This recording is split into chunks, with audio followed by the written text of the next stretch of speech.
coaching youth baseball this spring, at some point, expect your young pitchers to say, "Hey, coach, can I throw a curveball?" Let's get a couple of things out of the way. First, curveballs get a bad rap. Any pitch thrown improperly can hurt a young pitcher's arm. One of the problems with curveballs is kids are doing this, where they're snapping that wrist and it's putting too much force on the elbow and the wrist, and the ball will curve, but you're likely to do damage with your arm. So let's go over a couple of basics. One, he's got to be able to throw a fastball. If pitcher cannot control his fastball for a strike, there's no need to learn a second pitch, much less a curveball.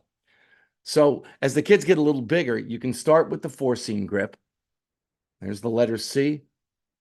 These two fingers right on top of it. And it's called four seams because as you spin the ball out of your hand, pull the seams, you're going to see that four seams hit the air.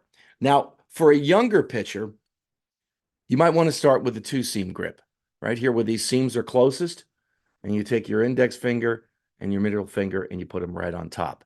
Now, young players, they may end up with all of their fingers on the ball, which is fine, but try to get these two fingers right there on the seams, okay? Even if they've got all four fingers on it. As their hands get bigger, they'll invariably have less fingers and ultimately with a two-seam. And the reason I'm saying two-seam is because I think for little hands, it's easier to throw.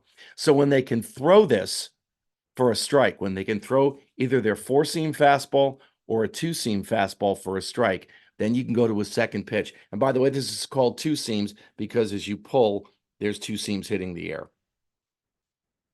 And there they are again. So you can throw it like that on top, or you can go across like that. Either way, two seams are going to hit the air. I think with younger players and small hands, I think the easier one is that, especially when it comes to the changeup, because you're going to want them to be pulling the seams. So with the changeup, if you come off the two seam, all you do is take your power finger, your index finger, move it off a seam, replace it with the middle finger, replace the middle finger with the ring finger, and there's a nice little changeup grip that young players can control and throw with some kind of accuracy. So again, start with the two seam, or you could start with the four seam fastball. Two seam, go to the changeup.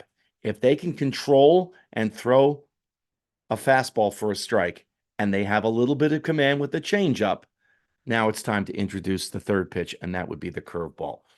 All right. There's a number of different grips that you can use. I like to go into the horseshoe, and that way I have my middle finger on top of a seam, and I've got my thumb on one as well. And basically it's that. I throw a 12-6 curveball. So I'm coming over the top. All right. With a fastball, you want to be behind the ball and on top of it. So your hand is out in front. The same thing with a curveball. Okay. And you can see that motion right there. There's a drill I like to do. It's going to come a little blurry on this video, but I did it with my own son when he was about 10 years old. He said, "Dad, I want to learn how to throw a curveball." So basically what you do is you have the grip that you work on. And again, you can throw it like this, or you can go off the two seam if you want. But either way, you're pulling with the middle finger, thumb is coming over the top. Think of it as pulling a shade down, a hammer, anything like that. And you spin the ball. You literally spin the ball. Okay, just like that. Spin the ball. Spin the ball. Spin the ball. It's a little tougher than it looks, especially for a young player. Took my son about 8, 9, maybe 10 months to really get that spin down. In the meantime, we'd play catch with it every so often. And again, it's not this. Again, that ball will curve, but it's going to hurt his arm, and you don't want to do that. So we would just go play catch with it. And you could see the pitch developing.